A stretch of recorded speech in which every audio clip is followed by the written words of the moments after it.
Navanandi TV news కి స్వాగతం. వార్తల ముందుగా ముఖ్యాంశాలు.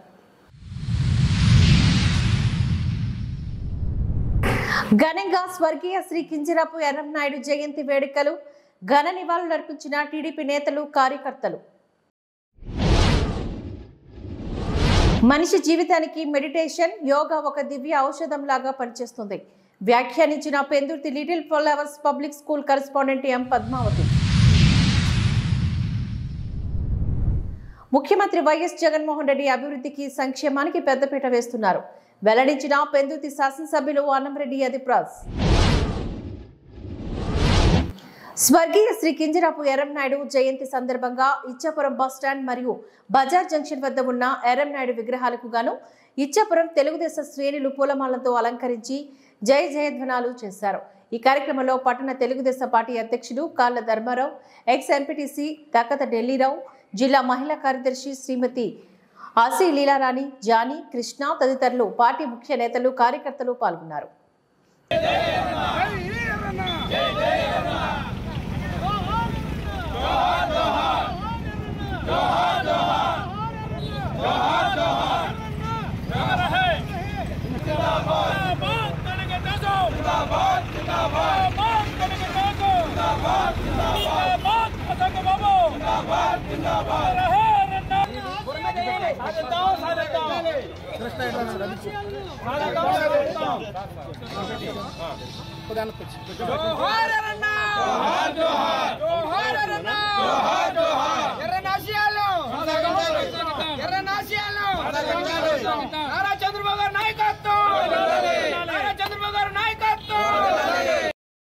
మనిషి జీవితానికి మెడిటేషన్, యోగా ఒక దివ్య ఔషధంలాగా పనిచేస్తుంది అని పెందుర్తి ప్రాంతానికి చెందిన little flowers public school correspondent M Padmavathi అన్నారు. విశాఖపట్నం జిల్లా పెందుర్తిలో ఉన్న లిటిల్ ఫ్లవర్స్ పబ్లిక్ స్కూల్లోని 2 రోజుల పాటుగా మెడిటేషన్, యోగా శిక్షణ తరగతులు నిర్వహిస్తున్నారు. విశాఖ జిల్లాకు చెందిన అంకుశం సంస్థ ఆధ్వర్యంలోని ఈ శిక్షణ తరగతులను ఏర్పాట్లు చేశారు. ఈ కార్యక్రమంలోని నెదర్లాండ్ దేశానికి చెందిన కొంతమంది మెడిటేషన్, యోగాలో శిక్షణ ఇచ్చినందుకు గాను ప్రముఖులు హాజరయ్యారు. ఈ కార్యక్రమంలో భాగంగా మొదట ఉపాధ్యాయులకు మెడిటేషన్, యోగా పైన శిక్షణలు ఇచ్చారు. ఈ సందర్భంగా స్కూల్ కరెస్పాండెంట్ పద్మావతి మాట్లాడుతూ, మనిషి మానసికంగా నిత్యం ఉల్లాసంగా ఉండాలంటే తప్పనిసరిగా ప్రతిరోజు మెడిటేషన్, యోగా చేయాలని హితో పలికారు. ఈ కార్యక్రమంలోని స్కూల్ డైరెక్టర్ రాజు, ఆంపురం సంస్థ ప్రతినిధులు తదితరులు పాల్గొన్నారు.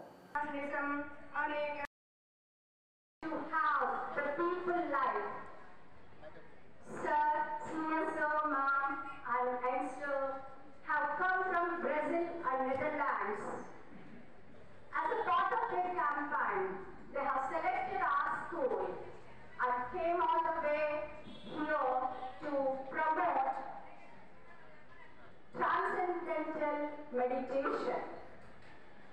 Maharishi European Research University, Netherlands and Foundation of Vedic Science and Technology, Ghaziabad, Uttar Pradesh. Transcendental meditation. What is transcendental meditation is?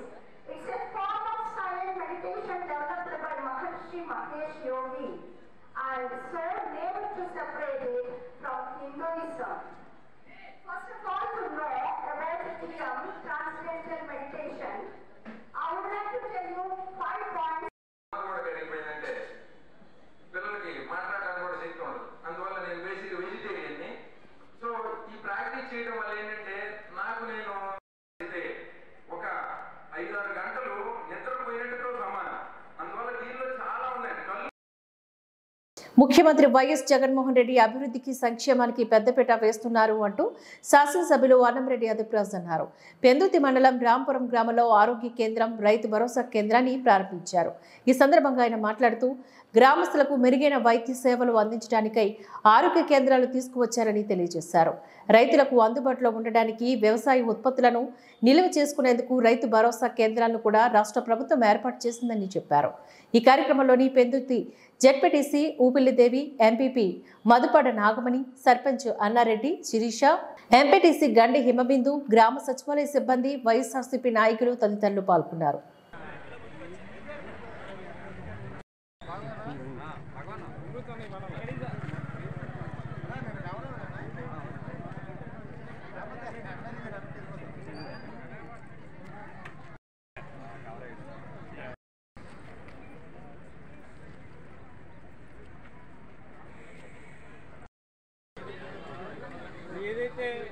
కూడా తెలుసు, నేను అనేక సందర్భాల్లో చెప్పాను.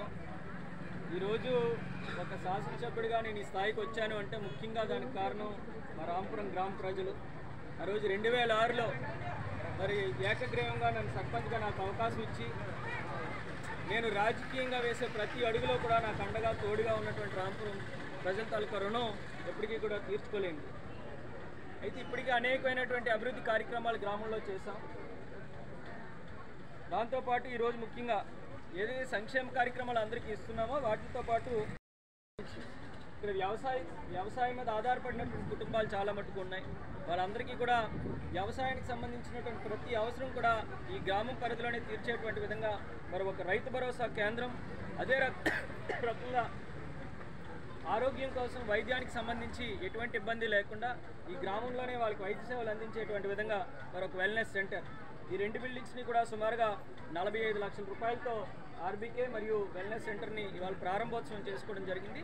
దీంతోపాటు మరి ఏదైతే ముఖ్యంగా శ్రీరాంపురం గ్రామం వరకు, ఈ రాంపురం గ్రామంలో ఈ శ్రీరాంపురం ప్రాంతం వరకు కూడా పూర్తిగా ప్రతి ఇంటికి కొలా ఇవ్వాలి అనేటువంటి ఉద్దేశంతో, ప్రతి ఇంటికి మంచినీళ్ళు ఇవ్వాలి అనేటువంటి ఉద్దేశంతో మరి జల్ జీవన్ మిషన్ ద్వారా కూడా సుమారుగా 43,80,000 రూపాయలతో మరి ఇక్కడే ఒక 20 KL ట్యాంక్ కూడా కట్టి వీళ్ళకి అన్ని రకాలైనటువంటి సదుపాయాలు అందించేటువంటి విధంగా మరి వాళ్ళ శంకుస్థాపనలు ప్రారంభోత్సవాలు జరిగాయి. ఖచ్చితంగా మళ్ళీ కూడా రాంపురం గ్రామ ప్రజలందరూ ఆశీస్సులు కూడా మన మీద ఉంటాయని చెప్పి మనస్ఫూర్తిగా కోరుకుంటూ ఒక పక్క సంక్షేమ అభివృద్ధి రెండు కళ్ళకి ప్రభుత్వం తెలగ జాతిని ఓసీ నుంచి బీసీలో చేర్చాలని విజయనగరం జిల్లా తెలగ సంఘ ప్రతినిధి పల్లట్ల వెంకట రామారావు పీవీఆర్ వెంకట్రావు ప్రభుత్వాన్ని కోరారు. ఇచ్చాపురం నుంచి పాయకరావుపేట వరకు చేపట్టిన పాదయాత్ర విజయవంతం చేసిన ప్రతి ఒక్కరికి ధన్యవాదాలు తెలియజేశారు. ఈ నెల 25వ తేదీన నెల్లిమర్ల నియోజకవర్గం భోగపురం మండలంలోని తెలగ జాతి ఆత్మగౌరవ మహాసభను ఏర్పాటు చేసినట్లుగా తెలియజేశారు. తమకు ఏ రాజకీయ పార్టీ అయితే మద్దతు తెలుపుతాదో వారికి మా సంపూర్ణ మద్దతు అని, గెలుపు ఓటమి నిర్ణయించే సత్తా తమకుందని తెలియజేశారు.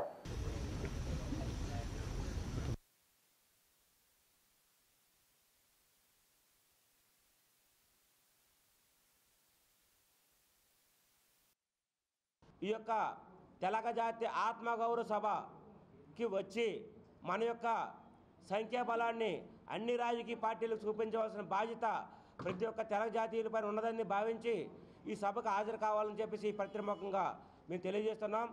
ఎందుకంటే అన్ని రాజకీయ పార్టీలు కూడా మేము ఉత్తరాంధ్రలో సుమారు 10 లక్షల మంది జనాభా ఓటింగ్గానే ఉన్నాము. ఇక వలసపోయినలైతే రాష్ట్రంలోనూ దేశంలోనూ వివిధ ప్రాంతాలకు వలసపోయిన సుమారు 30 లక్షల మంది ఉంటారు. అంటే వీరు పొట్ట చేతి పట్టుకొని వలస వెళ్ళిపోయారు. అందువలన మా యొక్క ఉత్తరాంధ్రలో మా యొక్క సంఖ్యాబలం, రాష్ట్రంలో మా యొక్క సంఖ్యాబలం చాలా ఎక్కువగా ఉంది. అందువలన రాజకీయ పార్టీ కంపల్సరీ ఆలోచించాలి. మా యొక్క హక్కులను పరిరక్షించే విధంగా మీకు చర్యలు ఉండాలి.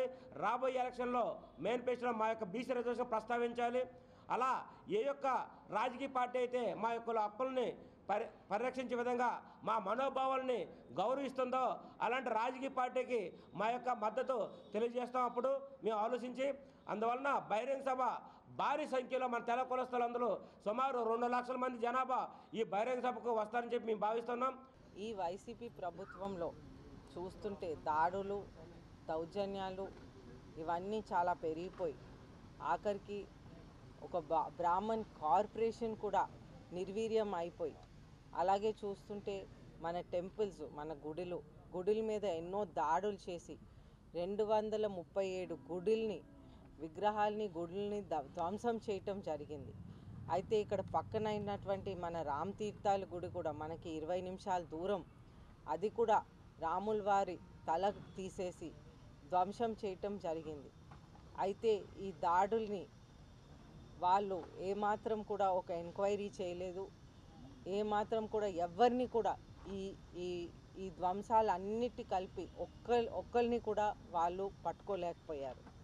మనం జాగ్రత్తగా ఉండకపోతే ఈ 5 సంవత్సరాల్లోనే 237 గుడులు ధ్వంసం చేయటం జరిగిందంటే ఇప్పుడు మళ్ళీ ఈ వైసీపీ ముఖ్యమంత్రి వస్తే మన విజయనగరం జిల్లాలో చూసుకుంటే స్థానిక శాసనసభ్యులు 2019 సార్వత్రిక ఎన్నికల్లో ఆయన బ్రాహ్మణులకు ఏదో చేస్తానని మాటలు ఇవ్వటం, మాయ మాటలు చెప్పి బ్రాహ్మణుల దగ్గర ఉన్నటువంటి ఓట్లన్నీ కూడా కొల్లగొట్టడం జరిగింది. అందులో భాగంగా బ్రాహ్మణులు అర్చకులకి అపర కర్మలలో భాగంగా బోడెం బంగ్లాని పునర్నిర్మాణం చేసి అపరకర్మలకు వాడుకుని అర్చకులకి ఉపయోగపడే విధంగా చేస్తానని చెప్పడం జరిగింది.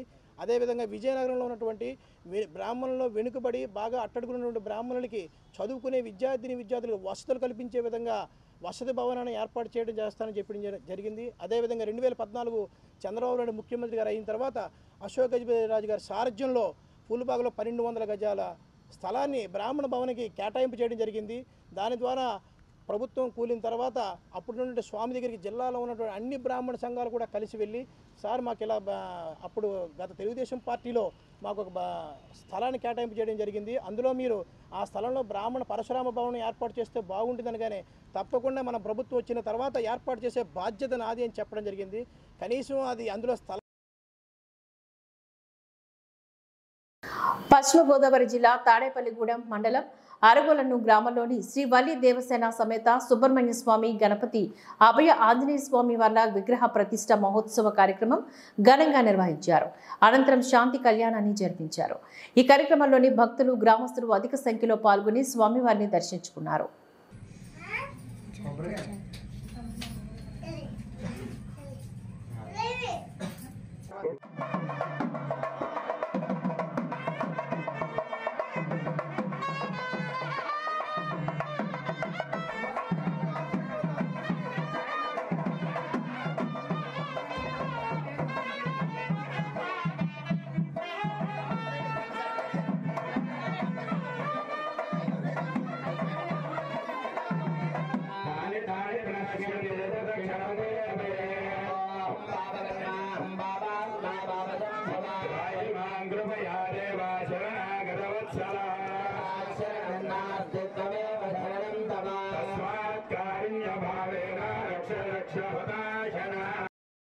దేశ ప్రగతిలో పరిశోధన అభివృద్ధి పాత్ర ఎంతో కీలకమైనదని వ్యక్తిత్వ వికాస నిపుణుడు డాక్టర్ సురేష్ నాయక్ సూచించారు.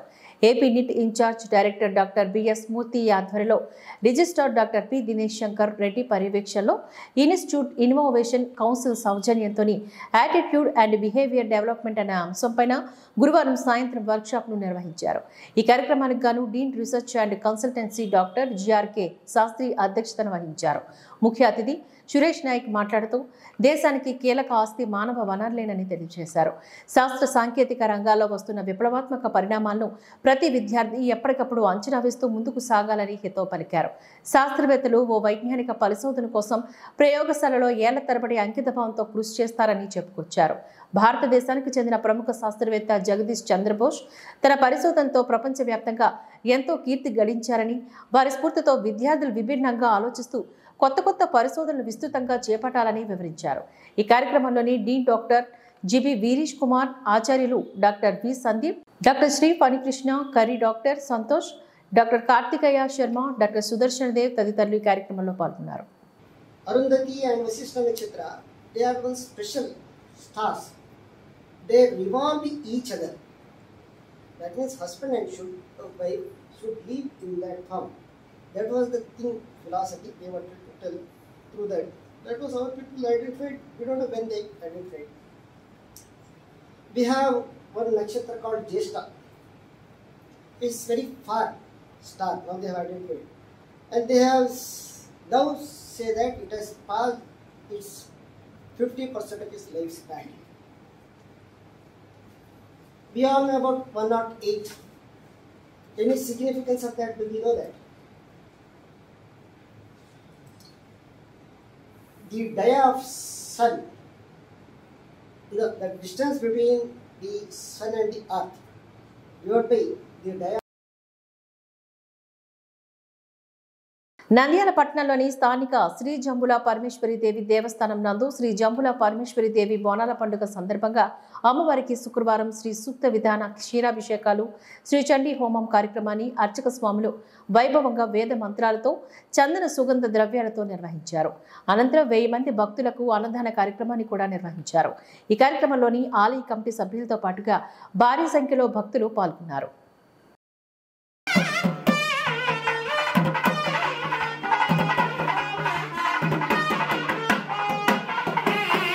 ఆదిశక్తిగా పుట్టిన తర్వాత మహావిష్ణువును సృష్టి చేసిందగా అమ్మవారు. ఈ రకంగా సృష్టించాక ఆయన పాపం ఈమెతో ఏమీ వీళ్ళ ముగ్గురు కూడా అమ్మవారిని ఆదిశక్తిగా మహాకాళిగా స్తోత్రం చేసినటువంటి అధ్యాయ. హైదరాబాద్లో తీవ్ర విషాద ఘటన చోటు చేసుకుంది.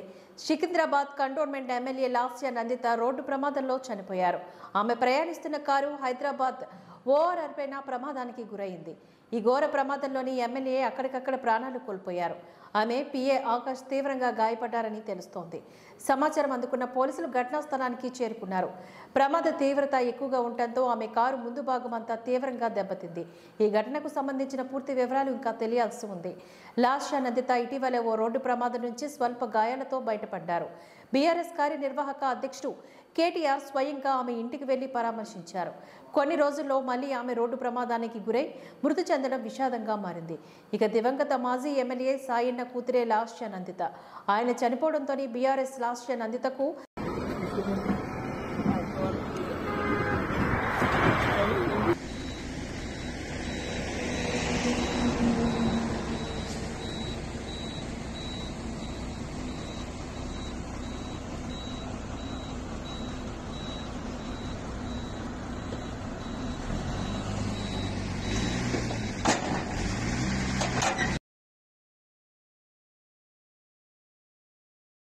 ప్రభుత్వ వైద్యశాలలో స్వీపర్ పనిచేసే పేద మహిళల అవసరాలను ఆసరా చేసుకుని అధిక వడ్డీలకు అప్పులిస్తూ సకాలంలో వడ్డీ డబ్బులు చెల్లించాలని మహిళలను నీచాతి నీచంగా మహిళల క్యారెక్టర్ గురించి లేబర్ మహిళలంటే ఇంతే అంటూ మరో అర్థంతో బాధిత దళిత మహిళలను దూషించిన టెంకాయల కృష్ణ మరియు టెంకాయల కృష్ణ భార్యపైన చట్టపరమైన చర్యలు చేపట్టాలి అంటూ ఎస్సీ ఎస్టీ బీసీ మైనార్టీ మహిళా ఐక్యవేదిక రాష్ట్ర అధ్యక్షురాలు నంది విజయలక్ష్మి డిమాండ్ చేశారు.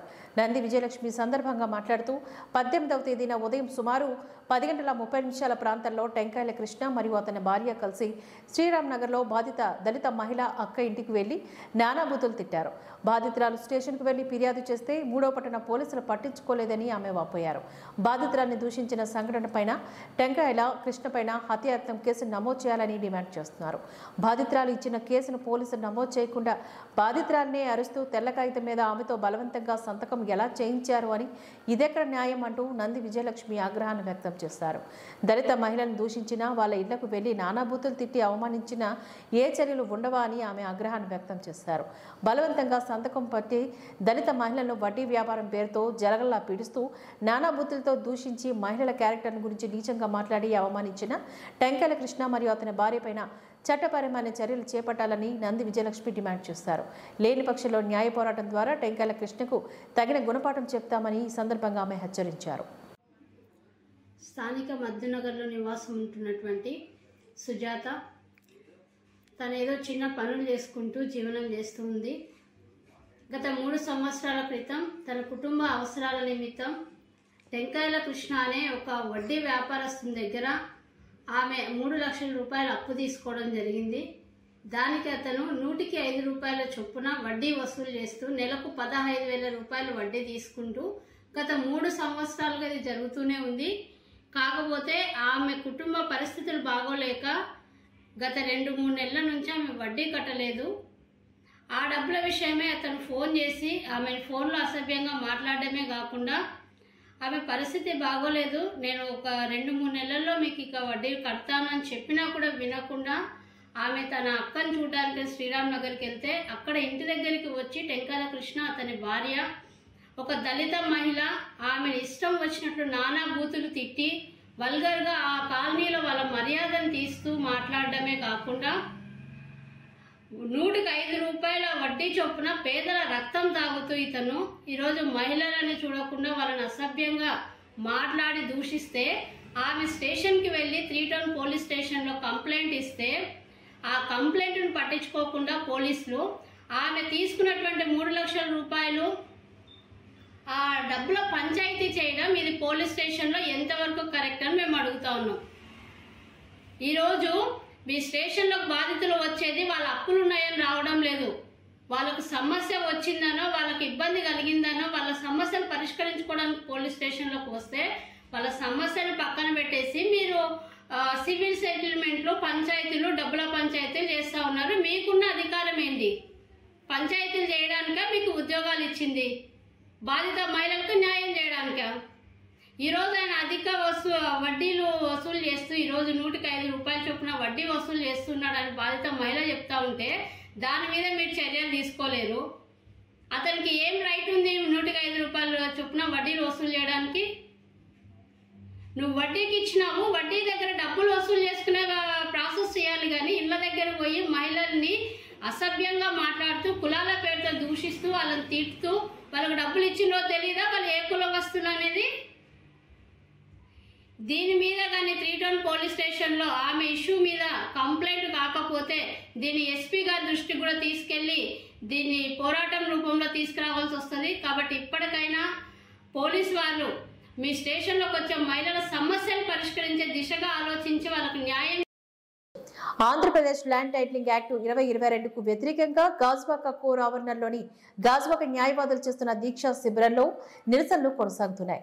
దీక్షలో భాగంగా national human rights council legal secretary యువ న్యాయవాది కాండ్రేకుల లీలా హరిప్రసాద్ ఈ రోజు ఉదయం నుంచి సాయంత్రం వరకు నిరాహార దీక్షను చేపట్టారు. ఈ సందర్భంగా ఆయన మాట్లాడుతూ ఆంధ్రప్రదేశ్ రాష్ట్ర ప్రభుత్వం గత నెలలోని అమల్లోకి తెచ్చిన భూమి హక్కుల చట్టం ప్రజల పాలిట యమశాపంగా మారబోతుందని అన్నారు.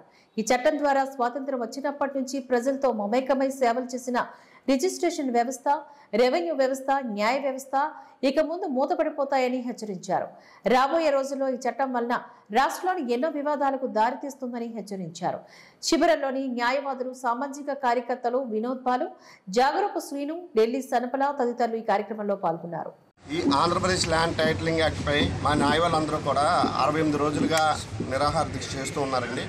ఈ ల్యాండ్ టైటిలింగ్ యాక్ట్ అనేది ఓన్లీ మాకు న్యాయవాదులకి ప్రతికూలం ఏం కాదు, సానుకూలం కాదు, ప్రతికూలం కాదు, మాకు ప్రతికూలం కాదు, ప్రజలందరికీ ఇది ప్రజలందరూ చేయవలసిన పోరాటం ఇది.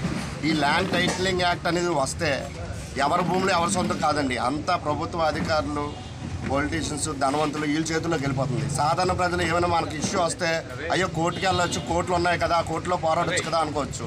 ఈ ల్యాండ్ టైటిలింగ్ యాక్ట్ అనేది వస్తే కోర్టులో పోరాటం చేయడానికి ఉండదు, అంతా ప్రభుత్వ అధికారులు టీఆర్ఓ పరిధిలోకి వెళ్ళిపోతుంది. సో ఇది ఓన్లీ న్యాయవాదులే కాదండి, మా కోసం చేయట్లేదు, ప్రజల కోసం, రైతుల కోసం, మీ అందరి కోసం చేస్తుంది. కానీ ఇప్పుడు కూడా చాలామంది ప్రజలకి ఈ ల్యాండ్ టైటిలింగ్ యాక్ట్పై అవగాహన లేదు. సో అవగాహన తెలుసుకోవడం కోసం మీ అందరూ కూడా కోర్టులు బయట ప్రతి ఎవరికి భూమి ఉన్నా సరే అండి, మీ భూమి ఉన్న పరిధిలో కోర్టులు ఉంటాయి. ఆ కోర్టులు బయట న్యాయవాదులు మీ అందరి కోసం పోరాటం చేస్తున్నాం. దయచేసి ప్రతి ఒక్కరు కూడా మా న్యాయవాదులు చేసే పోరాటాలని అనకాపల్లి కానీ, యలమంచిలు కానీ, విశాఖపట్నం కానీ, భీమిలు కానీ, విజయనగరం కానీ అన్ని కోర్టులు బయట మేము ఫైట్ చేస్తున్నామండి ప్రజల కోసం. సో అందరూ కూడా ప్రజలందరూ దీని గురించి తెలుసుకొని మా న్యాయవాదులతో పాటు ముందుకు వచ్చి ఈ ల్యాండ్ టైటిలింగ్ యాక్ట్పై పోరాటం చేస్తారని, రద్దుపరిచే వరకు యుద్ధం చేస్తారని మరి కోరుతున్నామండి. ఈ వార్తలు ఇంతటితో సమాప్తం. నమస్కారం.